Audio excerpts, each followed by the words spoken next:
I had gestational diabetes 7 years ago, and then I was on the sort of radar for the last sort of 3 years. I was being tested every year, and it was October of 2020 that I was finally hit that level and I had it.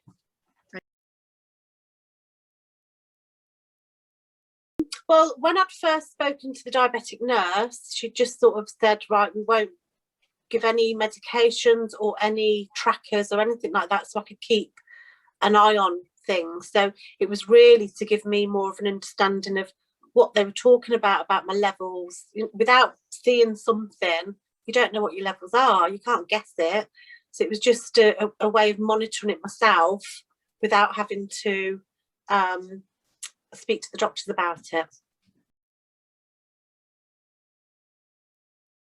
More understanding. So I wasn't aware of, you know, your blood sugar spiking or dropping, depending on what you were eating, really. So when people were sort of saying, you know, you've got to start cutting out certain things, it just, to me, it was just, I was just being told that. I had no evidence to show me that, you know, it was working or it was helping or that's what I needed to do. So it was just that insight into what you eat as a diabetic. It affects, you know, your blood sugar levels, your tiredness, all that sort of stuff.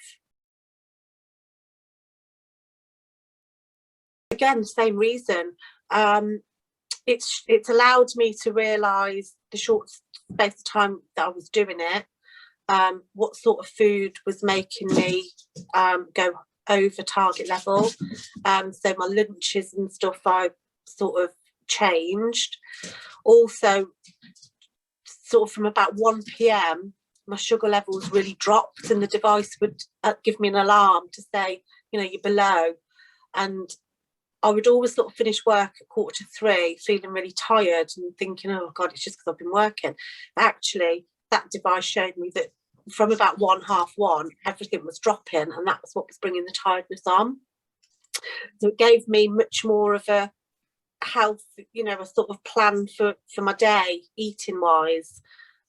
Whereas before, I'd just grab whatever was convenient. It has, yeah. Again, the reason why I did it was because I wanted the visual of blood sugar levels and eating, carbs, all that type of thing. So yeah, it did meet my expectations. Diet has changed. I'm doing more exercise.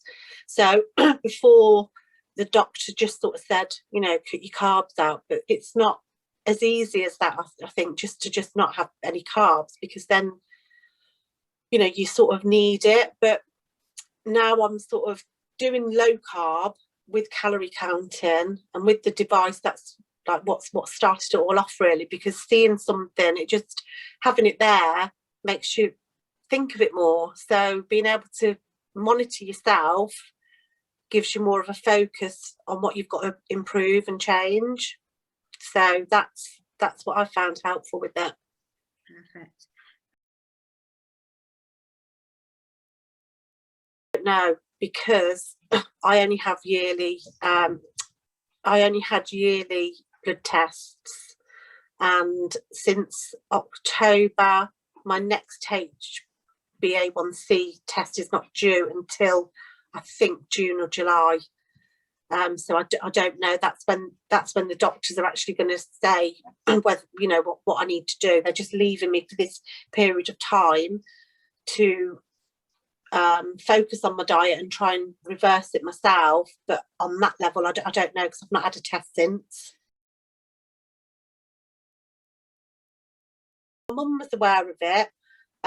She just said the same, you know, if you've got something, just give it a go and it will help you monitor it yourself, because you're sort of told this by the doctor. Obviously it was in lockdown, so it was a quick call about my levels, and you know, you're now in this type 2 diabetic range. Sorry, that's the dog.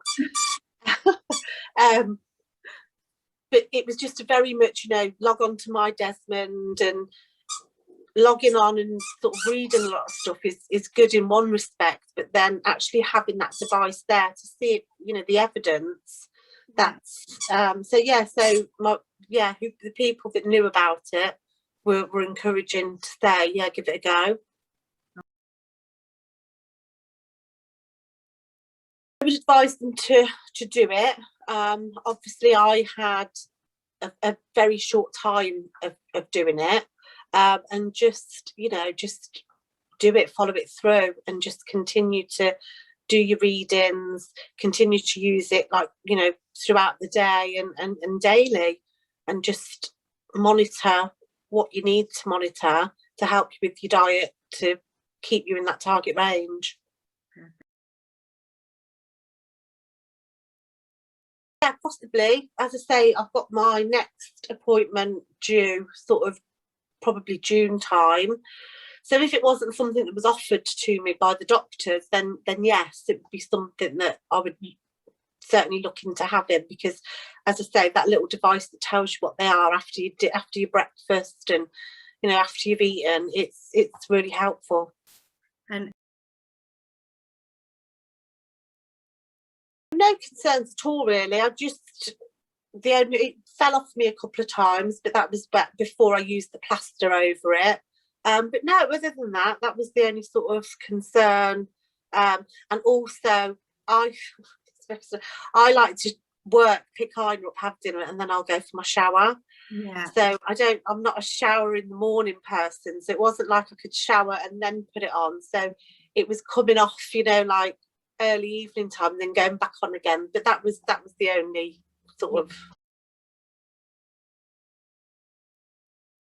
Lost 11 pounds.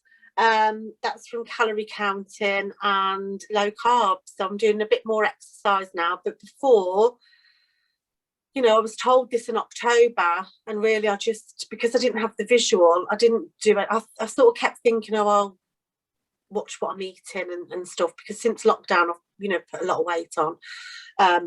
But yeah, since having this and actually seeing it there, that's what's geared me into watching what I'm eating.